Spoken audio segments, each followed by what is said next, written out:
اتنے بڑے مجمع کے ساتھ ہوئی ہے، اللہ آپ کے دلوں میں اور آپ کی اولاد اور نسلوں کے دلوں میں دین اور دین سے وابستہ علماء سے اس والے بزرگوں اور دوستوں، امانت شرعیہ کا یہ نظام آپ کے اس صوبے اور خاص طریقے پر میوات میں تقریباً 10-12 یا 15 سال سے قائم ہے۔ میرے پاس مولانا خالد صاحب مرحوم اس وقت آئے اور آ کے کہا کہ ہم امانت شرعیہ کے لیے کسی آدمی کا انتخاب کر دیا جائے تو اس کو قائم کریں گے۔ میں نے کہا بتائیے کون آدمی ہے؟ انہوں نے مجھے بتایا کہ مولانا اسحاق صاحب مرحوم اس کام کے لیے مناسب رہیں گے۔ میں ان کو لے کر اس وقت کے امیر شریعت کے پاس گیا اور میں نے ان سے عرض کیا کہ میوات میں جس سے وابستہ اور بھی ایسے صوبے ہیں جن میں مسلمانوں کی تعداد کم ہے، مولانا جانے پہچانے آدمی ہیں، آپ انتخاب فرما دیں۔ اللہ غریق رحمت فرمائے، انہوں نے میرے سامنے ہی ایک کاغذ کے اوپر مولانا اسحاق صاحب کا نام لکھ کر کے اور 2-4 جملے کہ میں ان کو نائب امیر شریعت کی حیثیت سے ان کے نام کو منظور کرتا ہوں، وہ مجھے دے دیا۔ میں نے مولانا خالد صاحب مرحوم کو دے دیا۔ لیکن یہ قدرت کا کرشمہ ہے کہ مولانا اسحاق صاحب بیمار ہو گئے اور ایک لمبی بیماری صاحب فراش، چلنے پھرنے سے معذور ہو گئے۔ امانت شرعیہ کے پلیٹ فارم سے کام جو ہونے چاہیے تھے وہ کام نہیں ہو سکے۔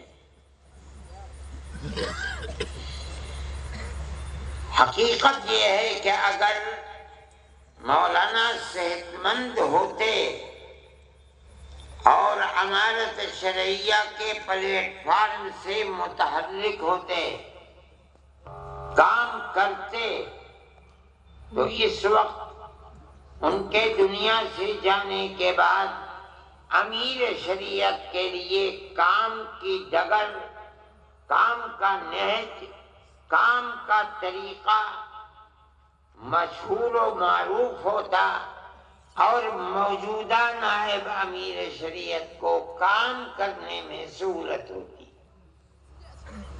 لیکن وہ علماء جن کو مولانا الیاس صاحب نے پکڑا ہے اور جو اپنی خوش قسمتی سے دین کے اس کام پر لگتے ہیں اور لگنے کا ارادہ رکھتے ہیں، اور مجھے خدا کی ذات سے توقع ہے کہ اللہ ان کے دل میں لگن اور اخلاص پیدا فرمائے گا۔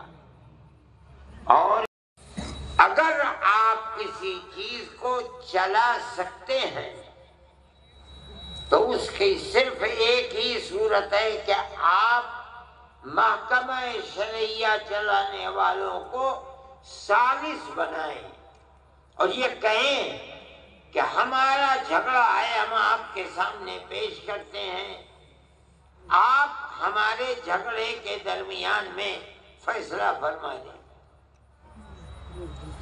اس تحریر کے بعد جس پر دونوں فریقوں کے دستخط ہوں گے،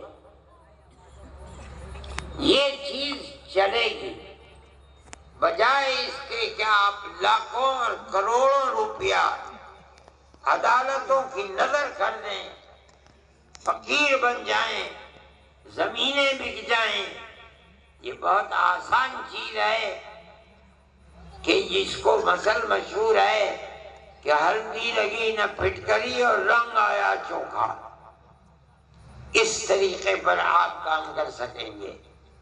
لیکن میں حضرت مولانا سے عرض کرتا ہوں کہ جو حکم بنیں گے، ثالث بنیں گے، وہ مدرسوں کے پڑھانے والے لوگ ہوں گے۔ یہ ایک دوسرا موضوع ہے کہ دو آدمیوں کے درمیان میں دونوں کے بیانات لینا،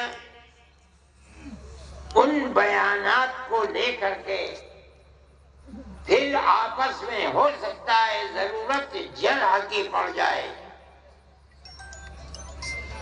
اس کی بنیاد کے اوپر ہو سکتا ہے گواہوں کی ضرورت پڑے، فیصلہ کرنے کے لیے وہ طریقہ جو عدالتوں کے اندر چلتا ہے سمجھنے کے لیے ٹریننگ کی ضرورت ہے۔ میں ان حضرات سے مولانا سے میں نے منصور پوری سے مولانا سلمان صاحب منصور پوری سے میں نے کہا تھا کہ حضرت مولانا جب متعین کر دیں کہ اس جگہ یہ، اس جگہ یہ، اس جگہ یہ، ان کو 1 2 3 4 دن کے لیے بلاؤ، جو لوگ طریقہ جانتے ہیں ان کی ٹریننگ کریں، انہیں بتائیں، تاکہ فریقین میں کسی کو اپنے دل میں یہ حسرت نہ رہے کہ معاملہ صاف نہیں ہوا اور ہم اپنے دلائل پیش نہیں کر سکے، یا ہم نے پیش کیے انہیں قبول نہیں کیا جا سکا۔ ہر چیز تحریر میں لے آنی چاہیے۔ میں یہ سمجھتا ہوں کہ اگر اس مسئلے کو اس انداز پر کیا گیا اور یہ حضرات تیار ہیں 1 دن کے لیے، 2 دن کے لیے، 3 دن کے لیے آپ بھیجئے، اس میں جس چیز کی ضرورت ہوگی یہ فقیر بھی اس میں پوری طرح مدد کرے گا۔ اگر اور حضرات کو ٹریننگ دینے والوں کو بلایا گیا تو میں اس سلسلے میں ان سے گزارش کروں گا کہ وہ آئیں اور آ کر ان حضرات کی ٹریننگ کو مکمل کریں، چاہے 1 مرتبہ، چاہے سال میں 2 مرتبہ، جب ضرورت پڑے انشاءاللہ میں اور یہ حضرات آپ کی مدد کریں گے۔ دوسری چیز میں یہ کہنا چاہتا تھا کہ امارت شرعیہ کا کام صرف یہی نہیں ہے کہ شوہر اور بیوی کے جھگڑوں کو نمٹائے، نہیں، اس کے علاوہ ہمارے اور آپ کے معاشرے میں، ہمارے جوانوں کے اندر، لڑکوں میں، لڑکیوں میں جو برائیاں پھیل رہی ہیں، اگر ان پر قدغن نہ لگائی گئی، ان کو جمع نہ کیا گیا، اور جہاں بھی علماء ہیں، جس گاؤں میں ہیں، جس شہر میں ہیں، جس محلے میں ہیں، اگر ان کے ہاتھ کو نہیں پکڑیں گے تو 1 2 نسلوں کے بعد آپ کی ان آبادیوں کے اندر ٹوپی پہننے والے اور مسجدوں کو آباد کرنے والے لوگ نہیں ملیں گے، خدا نخواستہ۔ امارت شرعیہ کے ساتھ بہت علماء جڑے ہوئے ہیں، پڑھائیے بھی، اس کے ساتھ ساتھ طلبہ پر نظر بھی رکھیے، ان کی تربیت بھی کیجیے، مطالعہ بھی کیجیے۔ اس کے ساتھ ساتھ ہر جوان کو دیکھ بھال کر کے اس کے ہاتھ کو پکڑنا اور اس راستے کو بتانا جو آپ کے آباء و اجداد کا راستہ ہے، علماء کا راستہ ہے، اللہ کے نبی کا بتایا ہوا راستہ ہے، اس راستے پر لے کے چلے۔ یہ بھی امانت شرعیہ کا ایک بنیادی طریقہ کار ہے۔ اگر آپ اس کو نہیں اپنائیں گے تو آپ کا کام مکمل نہیں ہے۔ وہ ماں باپ جو اپنے بچے کو دیکھ رہے ہیں کہ وہ راستے سے ہٹا ہوا ہے، علماء کو بتائیں۔ علماء کا یہ فرض ہے کہ جائے، قریب کرے، محبت اور پیار کے ساتھ سمجھائے اور امر بالمعروف اور نہی عن المنکر کر کے اس کو سیدھے راستے پر لائے۔ یہ فرض ہے۔ مجھ سے لوگوں نے اس سفر میں بھی بتایا، پہلے بھی بتاتے ہیں کہ لوگوں کے اندر جوا، سٹا، شراب، بدکاری پہلے سے بہت زیادہ ہے، اور یہ چیز آپ کی بھی عفت و پاک دامنی کے اوپر پھٹا لگائے گی۔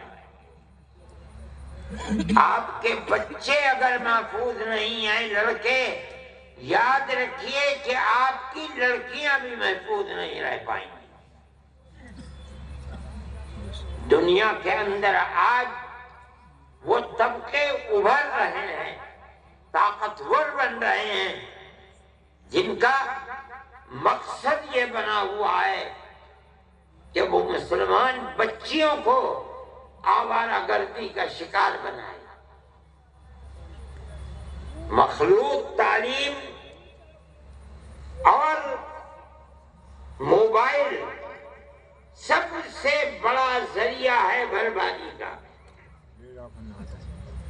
بچیوں کے ہاتھ میں موبائل، گھر کے اندر اور گھر سے باہر، یہ ان بچیوں کی بربادی کا سب سے بڑا ذریعہ ہے۔ ایسے واقعات ہوتے ہیں کہ بچیاں مخلوط تعلیم کے اندر نہیں ہیں،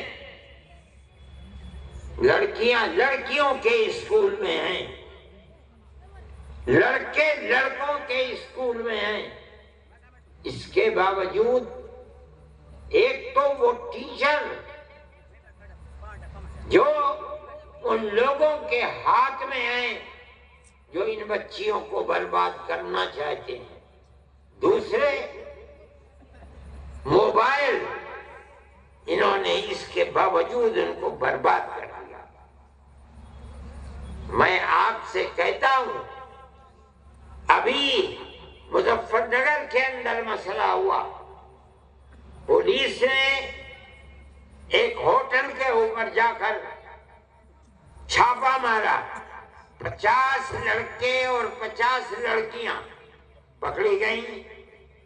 جب پردہ اٹھا ان کے اوپر سے تو تقریباً 36 یا 36 سے زائد لڑکیاں مسلمان بچیاں تھیں۔